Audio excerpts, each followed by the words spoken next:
The rain poured hard over the alien marketplace, turning the dirt road into thick mud. Shops made of scrap metal and bright cloth flapped in the stormy wind, their sellers hiding under makeshift roofs, calling out weakly to the few customers. Brave enough to be outside, Ethan pulled his hood tighter and kept walking, his boots splashing through shallow puddles. He was ready to leave this place. Just another cold and wet colony where survival meant not looking at anyone for too long, but... Then, through the sound of rain, he heard a small voice. "Please, human. Be my dad and my mom's husband." Ethan stopped mid-step, unsure if he had heard it right. He turned and saw her, a small alien girl, no older than 7 inhuman years. Her thin frame shaking under the rain. Her large, tear-filled eyes looked up at him, her small hands gripping the edge of his coat. "What did you say?" Ethan asked, lowering himself to her level. The girl's voice trembled. "I need you, please." Around them, a few market-goers had stopped to watch. Whispering to each other, Ethan glanced around, feeling every stare, every judging look. "Where's your mother?" he asked. The girl pointed toward a narrow alley between 2 rusted buildings. "She's hurt. She can't walk." "Please, come now." Ethan's first thought was that this could be a trick. He had seen it before, desperate people using children to lure victims into ambushes. But there was something in the girl's eyes, something too real to fake. Before he could think further, she pulled harder on his coat. And he let out a sigh. "All right, kid. Show me." They moved quickly, the girl leading the way into the dark alley. The noise of the market faded, replaced by the sound of dripping water and the distant hum of old power lines. Ethan felt the mud turning to cold concrete under his boots. The shadows seemed thicker here, the smell of damp rust filling the air. Then he saw her, against the wall, half covered by a torn blanket, lay an alien woman. Her skin pale and her breathing shallow.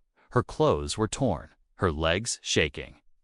Weakly, as she tried to sit up, in one trembling hand she held a crude knife, pointing it toward Ethan. "Stay back," she rasped, her voice low but fierce. The girl rushed to her side. "Mom, it's okay. He's a human. He will help us."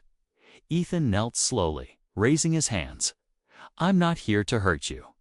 The woman's eyes narrowed, full of both suspicion and exhaustion. "You shouldn't be here." "They'll be back," she whispered. "They?" Ethan asked. The girl's voice broke. "Bad men. They hurt Mom. They said they'll take me next."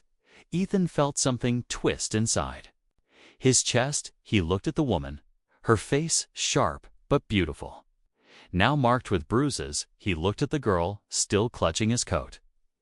"Can you walk?" he asked the woman. She shook her head. "Not far. Not before they find us again." The sound of laughter echoed from the alley's entrance. Ethan turned sharply, his hand moving to the small blade hidden under his coat. 3 alien men appeared from the shadows, their eyes glinting in the dim light. Well, looks like the human found our property." The tallest one sneered. "She's not your property," Ethan said, his voice cold. The men laughed, stepping closer. "You don't know how things work here, human. Walk away and we won't break your legs," the leader said. Ethan's grip on his blade tightened. But he knew fighting here would risk the woman and the child. Instead, he stepped in front of them, blocking the men's path. "You're not taking them." One of the thugs smirked. "Then you're dying with them?" Before they could rush forward, Ethan threw a handful of dirt and debris into their faces. The men cursed, stumbling back as Ethan grabbed the woman and lifted her into his arms. The girl clung to his side as he ran deeper into the alley, weaving through broken doors and side passages. The rain grew louder again as they emerged into the back of the market. Ethan's boots slipped on the wet ground, but he didn't slow down. He ducked under low awnings, pushed past startled vendors. and didn't stop until they reached an old, abandoned storage bay on the edge of the settlement. He kicked the door shut behind them and set the woman down gently. Her breathing was ragged, but she was alive. The girl stayed close to him, her small hand gripping his. Ethan looked down at her, still catching his breath. "All right, kid. Now you're going to tell me everything." The girl nodded, but before she could speak, a deep voice echoed from outside the storage bay. "I know you're in there, human." The girl's eyes widened with fear. The woman reached weakly for her knife again. Ethan stood between them and the door, his jaw tightening.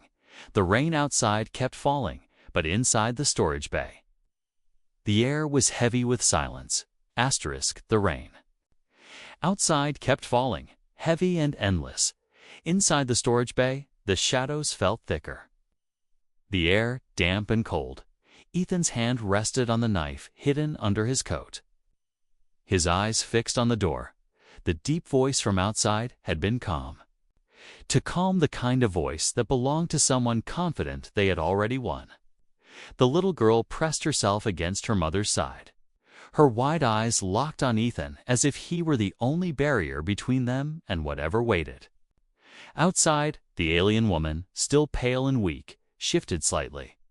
Wincing at the pain in her side, her hand searched the ground until it found the crude knife again, her fingers curling around the handle. "You shouldn't have followed her," she whispered to Ethan, her voice hoarse but steady. "You shouldn't have stayed." Ethan glanced at her, his voice low. "And leave you both here to die." The woman's gaze hardened. "You don't understand. They won't stop. I've dealt with people who don't stop before." Ethan replied. His words were quiet, but there was a weight in them, the kind that made her hesitate. From outside came the sound of boots splashing in puddles. Slow, deliberate steps circling the building. A shadow passed across the crack under the door, then moved away. "They're not going away," Ethan said. His eyes narrowing, the woman took a slow breath. "My name is Lyra. This is my daughter Selin." Ethan nodded slightly.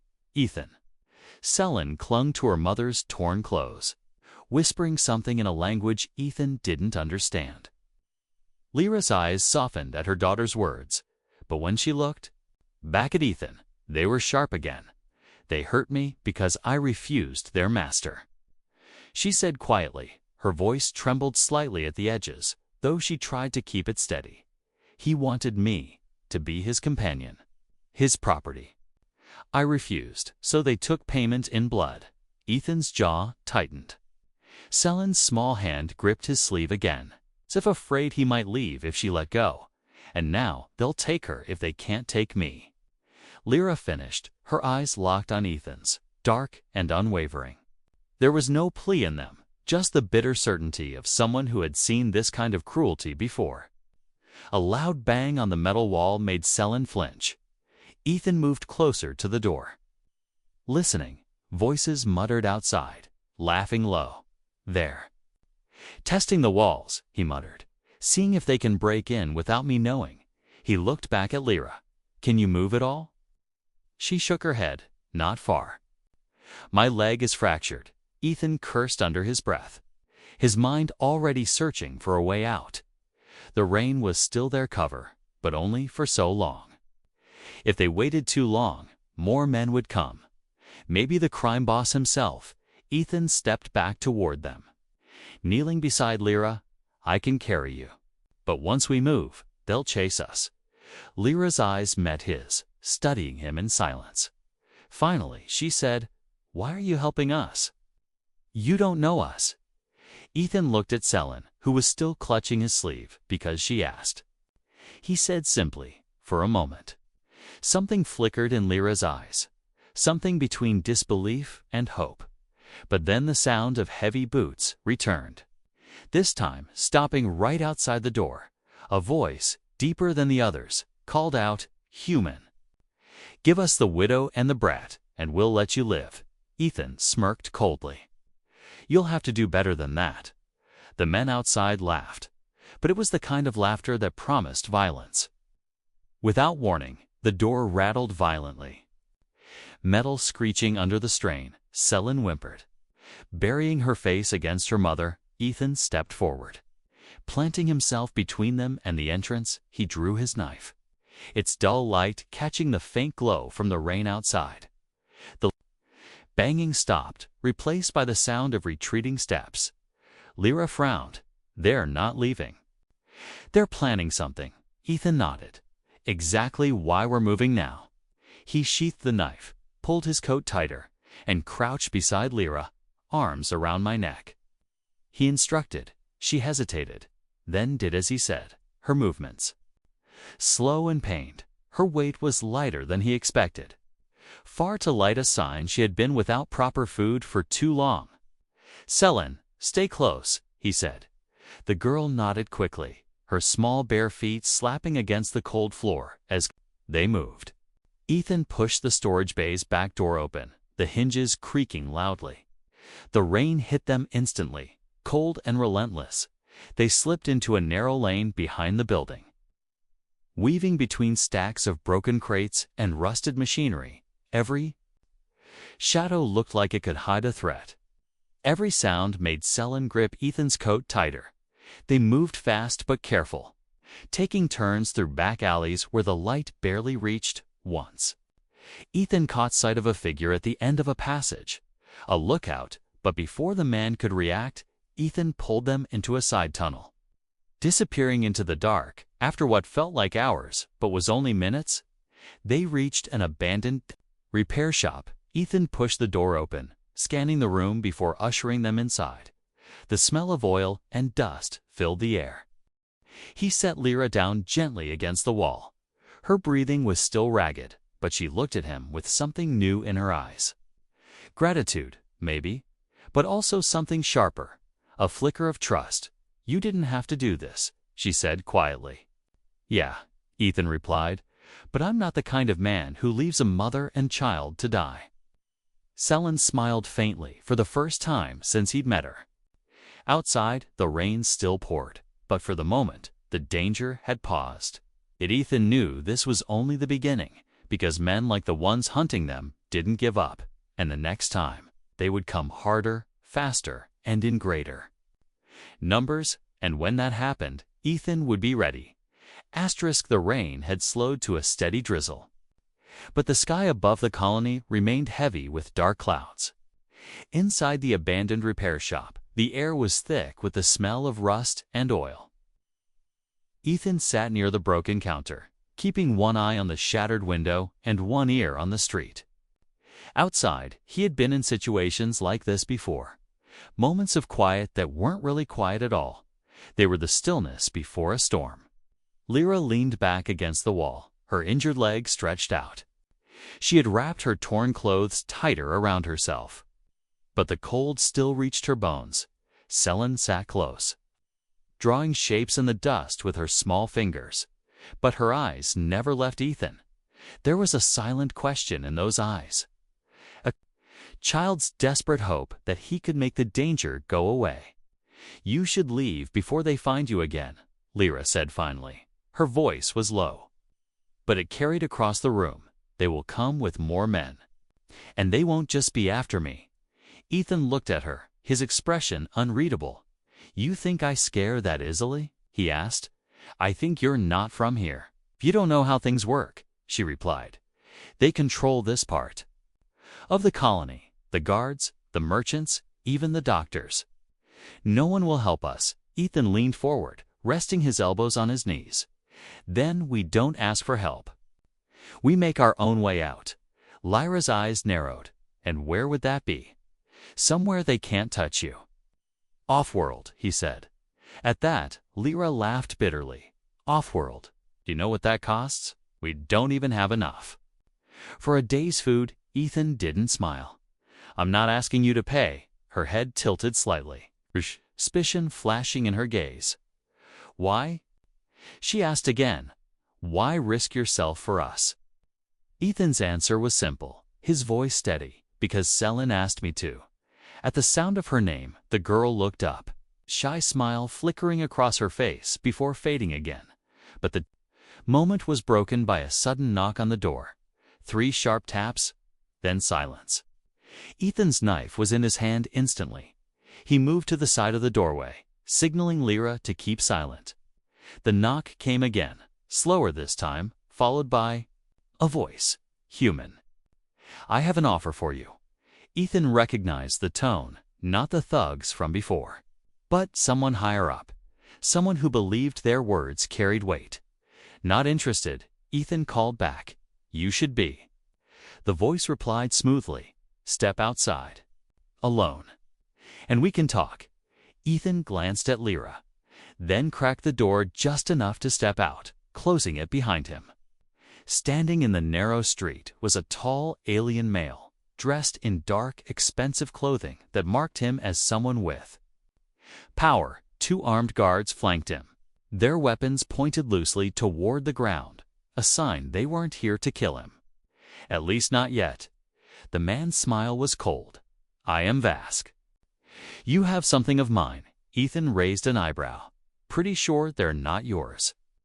Vask's smile didn't fade. "Everything in this district is mine, including the widow and her child." Ethan kept his voice even. "They don't belong to you." Vask took a slow step closer. "You're new here, so I will be generous. Give them to me, and I will pay you enough to leave this planet in comfort." Ethan chuckled without humor. "You're offering me money to betray them." "I am offering you a way to avoid dying for strangers," Vask said, his tone tightening. Ethan didn't answer right away. Instead, he stepped forward until they were only a few feet apart. "And if I refuse?" he asked. Vask's smile returned. But his eyes were hard now. "Then the deal changes. You die tonight, and I take them anyway." The 2 men stared at each other, the tension heavy between them. Ethan broke it with a low laugh. "Then I guess we don't have a deal." Vask's eyes narrowed. "You think you can protect them?" "You're one man sometimes," Ethan said, turning toward the door. "One man is enough." He stepped back inside, locking the door behind him. Lyra's eyes searched his face. "What did they say?" Ethan's tone was calm but firm. "They gave me a choice. I didn't take it." Her lips parted as if to speak, but no words came. Selin moved closer to Ethan, holding onto his arm. "You're staying?" she asked, her voice small. "Yeah," Ethan said. "I'm staying." The sound of footsteps outside grew louder again. More this time, Vask's voice called out from the street. "You made your choice, human. Now face the price." Ethan looked at Lyra. "We have to move now." She nodded, trying to push herself up.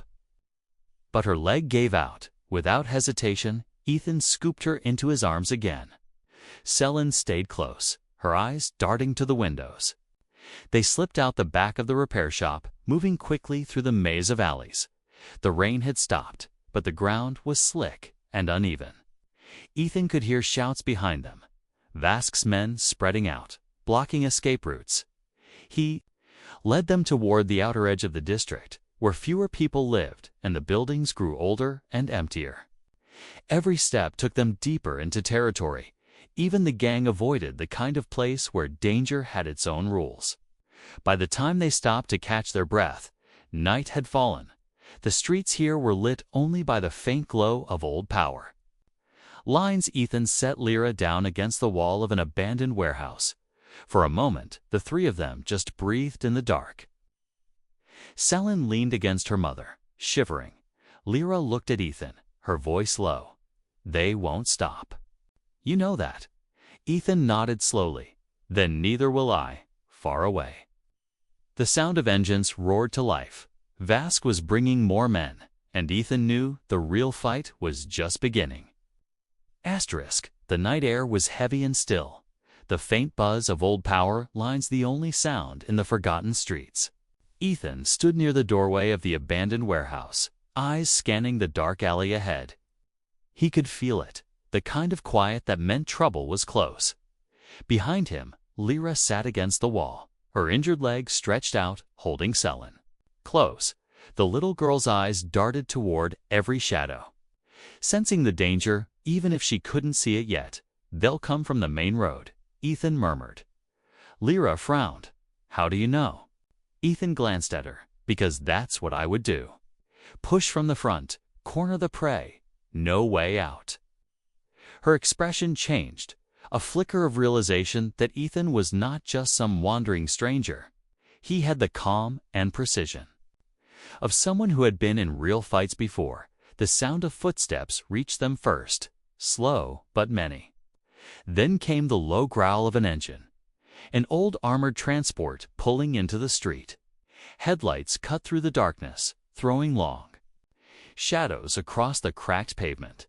Ethan's jaw tightened. "They're here," he said. The transport stopped at the mouth of the alley, and a dozen figures spilled out. Weapons in hand, at their center, Vask stepped forward, his long coat swaying as he walked. His voice was calm but sharp, human. "I'll give you one last chance. Hand over the widow and the child, and I'll let you crawl away." Ethan stepped out from the doorway. Standing tall, "I told you before." "You're not taking them?" Vask smirked. "Then you die here." He gave a sharp nod. And the first wave of men rushed forward. Ethan didn't wait. He moved fast. Grabbing an old metal pipe from the ground, the first attacker swung a blade.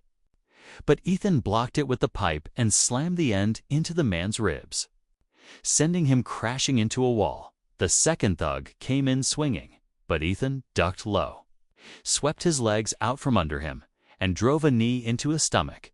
Two more closed in from either side. Ethan spun, the pipe whistling through the air. Catching one across the jaw, the other tried to grab him from behind, but Ethan threw an elbow into his gut, then smashed the back of his head into the man's face. They fell, groaning, but there were still many more. From the doorway, Selin gasped, "Dad." The word gave Ethan a burst of energy. He moved like water, shifting between strikes. Every motion quick and precise, but even he couldn't hold them forever. One caught his arm with a blade. Slicing through his sleeve, pain flared. But Ethan ignored it, swinging the pipe hard enough to drop the man instantly. Vask stayed back, watching. His men hesitated now, wary of the human who fought like a soldier. "You're wasting my time." Vask snarled. He waved his hand, and the rest surged forward at once. Ethan braced himself. This was it. The point where either he broke or they did. He ducked under a wild swing, slammed one thug into another, and yanked a weapon from there. Grip, now armed with a short alien blade, he moved even faster every time one got close to Lyra and Selin. Ethan was there, cutting them off, forcing them back. Lyra watched in silence, her eyes wide. This man wasn't just protecting them. He was making a stand, but the numbers were still against him. One thug managed to slip past, heading straight for Lyra. She didn't hesitate. She grabbed her crude knife and slashed upward, catching the attacker across the arm. He screamed, dropping his weapon, and Selin kicked him hard in the knee, making him stumble back. Ethan was there in a heartbeat, finishing the job and pulling them both behind him again. Vask stepped forward, clapping slowly, impressive. "For a human," he said, "but you can't win." "Not tonight." Ethan wiped blood from his lip, his breathing heavy but controlled. "I don't need to win tonight. I just need to make you think twice." And then Ethan charged, not away, but straight at Vask. The sudden move caught the gang leader off guard. Ethan slammed into him, driving him back against the armored transport, the alien blade pressing against his throat. The rest of Vask's men froze, uncertain. Ethan's voice was low but deadly. "You want them, you go through me. And you don't walk away." Vask's eyes flickered. Weighing the risk, he was arrogant. But he wasn't stupid. Killing this human might cost him more than he was willing to pay. Slowly, he raised his hands, signaling his men to stand down. "This isn't over," Vask growled. Ethan leaned closer. "You're right. It's not. But next time, Bring more men. He shoved Vask back and stepped away. The gang began to retreat, dragging their injured with them. Ethan watched until the transport disappeared into the night. Only then did he turn back to Lyra. And Selen ran to him, throwing her arms around his waist. Lyra's eyes met his. And for the first time, there was no distrust there, only gratitude and something deeper. "You didn't have to do that," she said quietly. Ethan gave a small smile. "Yeah, I did." The fight was over for now, but Ethan knew this was only the first battle. Vask would return, and when he did, Ethan would be ready. The night had passed in uneasy silence. Inside the warehouse, the air felt colder, the smell of rust and oil heavier. Ethan had stayed awake. Sitting near the doorway with his back to the wall, a weapon resting across his lap. Lyra and Selen slept on the dusty floor under a worn blanket Ethan had found in the corner. Every sound outside, every drip of water, every creak of metal kept him alert. By morning, the rain had stopped. But the streets outside were eerily quiet. Ethan stepped to the window. Keeping low as he peered out, no market noise, no children playing, no street sellers calling out, only empty roads. He recognized the sign instantly. "This is bad." He muttered under his breath. Lyra stirred, pushing herself up with a wince. "What is it?" she asked, her voice still rough from sleep. Ethan turned to her. "They've cleared the streets. Vask's men are locking the place down." Her eyes widened. "Then we have to go." Ethan shook his head. "That's what they want." "Flush us out into a trap." Selen sat up, rubbing her eyes. She looked between them, sensing the fear, even if she didn't fully understand. "They're coming, aren't they?" she asked quietly. Ethan crouched beside her. "Not yet. But they will." Selen's small hand slipped into his, her grip tight. "You won't let them take us," she whispered. "Not while I'm breathing," Ethan replied. The first sign of movement came an hour later. Shadows shifted at the far end of the street. Figures in dark clothing moved quietly, sweeping the area in pairs. They weren't charging. They were closing the net slowly, methodically. Ethan knew the tactic well. They'd block every alley, every back road, leaving only one path open, straight into their hands. Lyra watched from the corner, her jaw tightening. "They're hunting us like animals," she said bitterly. Ethan nodded. "Then we stop being prey." He grabbed a broken crate from the corner and began pulling out scraps, metal rods, chains, and pieces of old wiring. Selen tilted her head. "What are you doing?" "Making sure they regret stepping through that door," Ethan said, with quick, practiced movements. He tied the wires low across the entryway, set loose debris near the windows, and positioned a few sharp metal pieces where boots would land. It wasn't much, but it could slow them down. The sound of an engine reached them next, smaller than the armored transport from last night. But fast. Ethan peeked out to see a sleek black hovercraft pull up 2 streets away. From it stepped a man in a long coat, not Vask, but one of his lieutenants. He began barking orders, pointing toward the warehouse. Men spread out in a circle, the noose tightening. "They'll be here in minutes," Ethan said, his voice steady. Lyra swallowed hard. "And when they come?" Ethan glanced at her. "Hold them off. You and Selen get to the back alley. Follow it east until you reach the outer market. Find a stall with blue cloth and ask for a man named Merrick. Tell him I sent you. You're not coming with us," she asked sharply. Ethan shook his head. "If I'm with you, I'll spot you faster. I'll find you after." Selen's eyes filled with fear. "No, you can't stay here alone." Ethan knelt down to her level. "Sometimes you have to stand so others can run." "That's what I'm doing."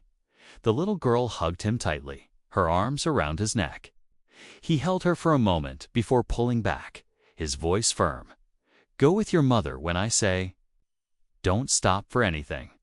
Boots pounded closer now. the sound echoing through the empty street. Ethan moved to the doorway, gripping his weapon. The first shadow appeared in the alley, creeping forward. Ethan waited until the man stepped onto the wired entryway, then yanked hard on a rope. Sending a metal bar swinging into the thug's chest, the man went down with a cry, clutching his ribs. Shouts erupted outside, 2 more rushed in, only to trip over the hidden wires. Falling hard onto the debris, Ethan moved fast, striking them. Down before they could rise, but more were coming, too many to stop for long. Now? He shouted to Lyra. She grabbed Selin and limped toward the back exit. Her daughter supporting her weight, Ethan covered their retreat, moving with controlled precision. Every strike meant to disable, not waste time. A thug lunged at him from the side blade flashing. Ethan twisted away. Slamming his elbow into the man's face, another came from behind. But Ethan kicked the door shut in his face, buying a few precious seconds through the rear doorway. Lyra glanced back. For a heartbeat, her eyes met Ethan's, and something unspoken passed between them: gratitude, fear, and the beginning of trust. Then she was gone, Selin guiding her into the dark alley beyond. Ethan turned back to the front. Just as a fresh wave poured in, they hit hard this time, forcing him back step by step. One caught him across the shoulder with a club, sending pain shooting down his arm. Another tried to tackle him, but Ethan twisted, slamming the man into the wall. His lungs burned. His muscles ached, but he didn't stop. Outside, the lieutenant's voice shouted in frustration, "Find the woman and the child. The human's mine." But Ethan knew he had done his job. Lyra and Selin were gone. Even if they caught him now, it would take time, and time was what they needed. The fight raged until Ethan's back hit the far wall of the warehouse. Breathing hard, he tightened his grip on his weapon. The net had closed around him, but his mind was already on the next move. Because Ethan knew, if he could survive this, he could make Vask's men regret ever stepping into his path. The warehouse smelled of sweat, blood, and rust. Ethan's chest rose and fell with each heavy breath, his muscles burning around him. 3 of Vask's men lay groaning on the floor, but more were stepping forward. The narrow light from the cracked window above cut across his face, showing the streak of blood running down from his brow. From the open front doors came slow, deliberate footsteps. The remaining men moved aside. Clearing a path, Vask entered, his long dark coat swaying, his sharp eyes fixed on Ethan. He walked, like a man certain of his victory, behind him. The lieutenant from earlier held a stun rifle loosely, the faint hum of its power cell filling the air. "You've caused me trouble, human," Vask said, his voice calm but dripping with venom. "You've hurt my men, humiliated them, and stolen what's mine." Ethan wiped the blood from his lip. "They're not yours." Vask's smile didn't reach his eyes. "Everything in my territory is mine. And you've made me look weak." Ethan stayed silent, waiting. He knew men like Vask loved the sound of their own voice. Vask stepped closer, his boots crunching on broken glass. "But I'm not without mercy," he continued. "Give me the widow and the child now, and I'll let you walk out of here alive." Ethan's eyes narrowed. Not happening. The lieutenant took a step forward. Aiming the rifle, Vask raised his hand slightly, stopping him. "Think carefully." Vask said, his tone almost mocking, "Do you really want to die for someone you met yesterday?" Ethan didn't hesitate. Yes, the answer was simple, and it hit the room like a blow. Even some of Vask's men exchanged quick looks. Vask's smile faded into a cold line. "You're either brave or stupid," he said. "Maybe both." Ethan replied. For a moment, silence filled the warehouse except for the faint drip of water from the roof. Then Vask's voice dropped lower. "Fine. Then here's my choice for you. You fight me one-on-one. If you win, You and your little family walk free. If you lose, they belong to me." Ethan studied his face, searching for any sign of deceit. He knew Vask wasn't the kind to fight fair, but he also knew this might be the only chance to end it without Lyra and Selen spending the rest of their lives running. Slowly, he nodded. Agreed. Vask's smile returned. Good. Let's finish this. The men backed away, forming a loose circle around them. The lieutenant tossed Vask a curved blade, sharp and polished. Ethan glanced around and spotted a discarded steel rod near the wall. He picked it up, its weight familiar in his hand. They began circling each other. Vask's steps were measured, his eyes locked on Ethan's. The first move came fast. Vask lunged, the blade flashing toward Ethan's chest. Ethan twisted aside. Swinging the rod to deflect the strike, the sound of metal clashing echoed through the warehouse. Vask came again, quicker this time, forcing Ethan back with a series of rapid strikes. Ethan blocked each one, his arms straining under the force. Then he saw an opening. He swung low, catching Vask across the knee. The gang leader stumbled but recovered instantly, his blade slashing upward, grazing Ethan's arm. Pain flared. But Ethan ignored it, his focus narrowing. The circle of men shouted and jeered, their voices mixing with the clash of weapons. Vask feinted left, then lunged right. Ethan caught the move in time, stepping in close and slamming his shoulder into Vask's chest. The impact drove them both back a step. Vask's snarl turned to laughter. "You're not bad, human, but you'll still lose." Ethan didn't answer. He pressed forward, forcing Vask into a defensive stance. Each strike was calculated, each movement precise. But Vask was quick, his blade cutting through the air in arcs that forced Ethan to keep moving. Sweat dripped into Ethan's eyes, but he didn't blink. Then it happened. Vask overreached, trying to end it with one heavy strike.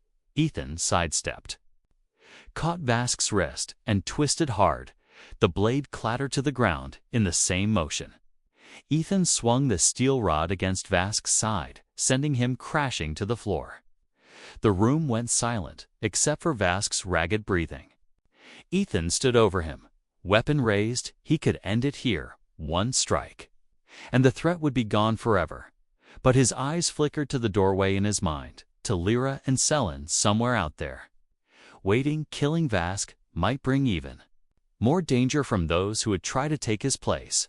Letting him live meant Vask would know Ethan had spared him, and that might be worse for his pride. Ethan lowered the rod slightly, his voice cold. "This is your only warning. If you or your men come near them again, I won't stop next time." Vask's eyes burned with hatred. But he didn't speak. Ethan stepped back, tossing the rod to the floor without another word. He turned and walked toward the exit. No one moved to stop him. Outside, the air was cooler, fresher. Ethan's steps quickened. He needed to find Lyra and Selen before Vask changed his mind. Somewhere in the dark streets ahead, a faint hope waited. And Ethan knew he was running toward it, no matter the cost. The streets were damp and empty as Ethan moved quickly through the back alleys. His arm throbbed from the fight, his shirt sticking to the wound, but he didn't slow down. Every shadow looked like it could be hiding Vask's men, and every echo of his own footsteps made him listen harder. He followed the path he had given Lyra east through the alleys, toward the outer market. By the time he reached the open space of the market, the sun was breaking through the clouds, casting pale light over rows of closed stalls. Most merchants hadn't returned after the lockdown.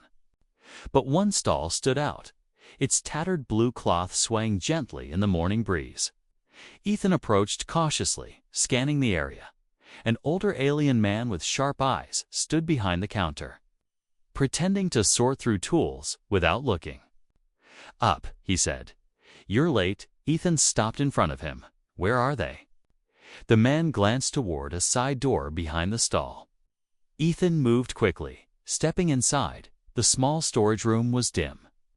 Smelling faintly of herbs and oil, in the corner, on a pile of blankets, Lyra sat with Selin curled up against her. Both looked up as Ethan entered. Selin's face lit up instantly. "Dad?" she cried, scrambling to her feet and running into his arms.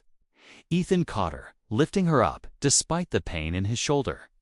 Her small arms wrapped around his neck, holding tight as if afraid he might vanish. Lyra watched quietly, her dark eyes searching his face. "You're hurt," she said softly. Ethan shrugged. "I've been worse." Selin pulled back just enough to look at him. "You came back." "Of course I did," Ethan replied. "I told you I would." Lyra's lips curved into the faintest smile, the first real one he had seen from her. "I thought maybe they would." She began, but stopped. Shaking her head, Ethan set Selin down gently. "They won't be coming after you, not if they know what's good for them." Lyra's eyes narrowed slightly. "What did you do?" Ethan gave a small, tired smile. "Made a deal they couldn't refuse." She studied him for a moment, as if weighing whether to press for details, then simply nodded. Silence hung in the air for a few seconds, filled only by Selin's quiet breathing. Finally, Lyra spoke, her voice lower. "You could have walked away. You should have. But you didn't." Ethan met her gaze. Walking away was never an option. Her eyes softened, a flicker of vulnerability breaking through her guarded expression. "You know what Selin said to me when she first saw you?" Lyra asked. Ethan shook his head. She said, "That's him." "That's the one." Selin grinned at her mother. Then, back at Ethan, "She's right." She said proudly, "You're my dad now." Ethan felt something shift inside him. A weight he didn't know he had been carrying seemed lighter. For so long, he had walked through the galaxy with no one waiting for him, no one to fight for except himself. Now, in this dim little room, he realized that had changed. Lyra glanced toward the door, lowering her voice. "Merrick says he can get us off-world. There's a ship leaving tonight for a farming colony on the edge of the rim." Ethan nodded. "It's far." "Far enough," she said. "No one will follow us there." They left the market quietly that evening. Keeping to side streets, Merrick led them to the loading docks, where an old cargo ship sat humming softly. Its paint was faded, its hull dented, but to Ethan, it looked like the most beautiful thing in the galaxy. They boarded quickly, slipping into a small passenger cabin as the ship's engines rumbled to life. Selin pressed her face to the window, watching the colony lights shrank into the distance. For hours, they sat in silence, the hum of the ship wrapping around them like a blanket. Ethan leaned back in his seat, his eyes closing briefly. When he opened them again, Lyra was watching him. "You don't have to stay with us when we land," she said quietly. Ethan turned to face her. "I'm not going anywhere." She held his gaze for a long moment, then nodded slowly. "Then, I suppose that means you're my husband now," she said softly, almost as if testing the words. Ethan smiled faintly. "If that's what you want, it's what Selin wants," Lyra replied, her voice warm for the first time. Selin giggled, leaning against Ethan's arm. "Good," she said. "Now we're a family." When the ship touched down on the farming colony, the air smelled of fresh soil and rain. The fields stretched out under a wide-open sky, so different from the cramped, shadowed streets they had left behind. They were given a small house on the edge of the settlement, just 2 rooms, a table, and a stove. But it felt more like home than any place Ethan had been in years. The first night there, Selin refused to sleep until Ethan promised he wasn't leaving. He sat beside her bed until her eyes closed, her small hands still gripping his, in the other room. Lyra stood by the window watching the stars when Ethan joined her. She didn't speak at first. Finally, she said, "I don't know what we did to deserve this." "To deserve you?" Ethan shook his head. "You didn't have to do anything. Some things are just meant to be." They stood there together, the night quiet around them. For the first time in a long time, Ethan felt at peace. He had come to this colony a stranger, ready to leave as soon as he could. Instead, he had found something worth staying for. And as Selen's soft breathing drifted from the other room, he knew a family wasn't always born from blood. Sometimes it started with a whisper in the rain.